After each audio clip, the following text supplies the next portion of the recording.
खबरों में बने रहने के लिए सब्सक्राइब करें और बेल आइकन दबाएं। यूपी में चुनाव की बयार तेजी से बह रही है। देश के सबसे बड़े सूबे में अपनी अपनी पार्टी की पैठ मजबूत करने के लिए यूपी के बाहर की पार्टियां भी इस बार के विधानसभा चुनाव में दम भर रही हैं। वैसे मुकेश सहनी के बाद अब ममता बनर्जी ने भी यूपी में विधानसभा चुनाव लड़ने का ऐलान कर दिया है, तो वहीं अखिलेश यादव पूरे एक्शन में नजर आ रहे हैं। बीएसपी के 6 विधायक समाजवादी पार्टी में शामिल हो गए हैं।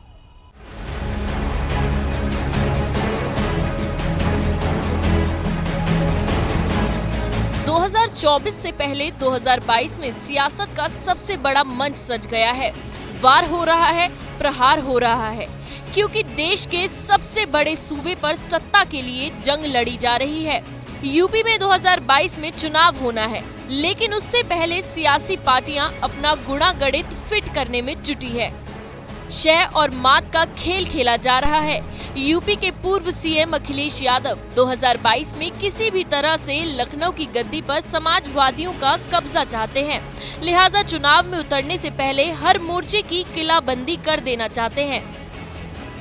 पहले यूपी में ओम प्रकाश राजभर से गठबंधन करके पूर्वांचल को साधने का हथियार जुटाया, तो अब जिताऊ नेताओं को अपने पाले में लाने की कोशिश कर रहे हैं। समाजवादी पार्टी ने बीएसपी को सबसे बड़ा झटका दिया और यूपी में 6 विधायक हाथी से उतरकर साइकिल पर सवार हो गए हैं और अब ये सभी 2022 में साइकिल से ही लखनऊ तक का रास्ता तय करने का दम भर रहे हैं। अखिलेश यादव ने बीजेपी को भी तगड़ा झटका दिया है और सीतापुर के बीजेपी विधायक राकेश राठौड़ ने भी समाजवादी पार्टी का दामन थाम लिया है। उत्तर प्रदेश इन दिनों सियासी पहलवानों के लिए सबसे बड़ा अखाड़ा बना हुआ है।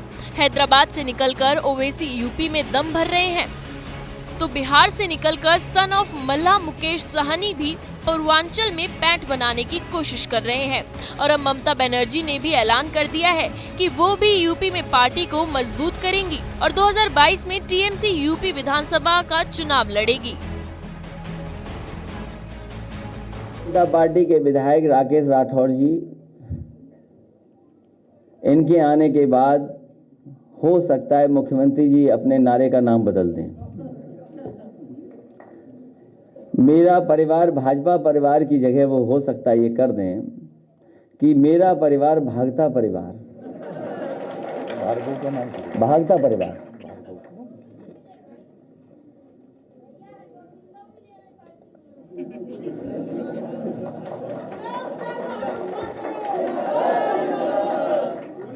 अच्छा, बहुत लोग आना चाहते हैं,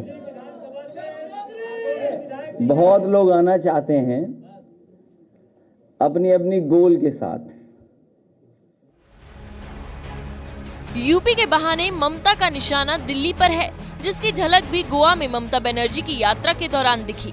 ममता बीजेपी के खिलाफ विपक्ष को लामबंद कर रही है और निशाने पर बीजेपी नहीं बल्कि कांग्रेस है। कांग्रेस के कंधे के सहारे ममता 2024 में बड़ा खेला करने की तैयारी कर रही है। ममता यूपी की सियासत के पार दिल्ली पर नजरें टिकाई बैठी है और यही वजह है कि ममता बनर्जी ने गोवा की बैठक में कांग्रेस पर हमला बोला।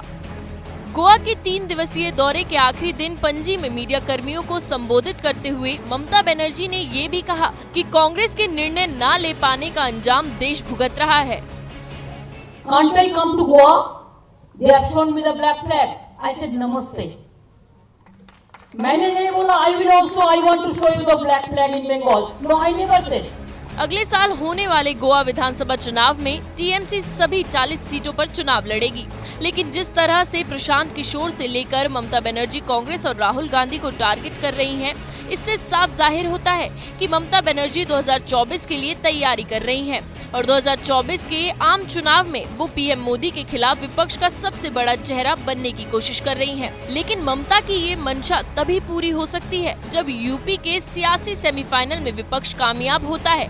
अगर बीजेपी फिर से यूपी की सत्ता पर काबिज होने में कामयाब हुई तो विपक्ष के सारे सपने हवा हवाई हो जाएंगे, क्योंकि दिल्ली का रास्ता लखनऊ होकर ही जाता है। Bureau report, news India.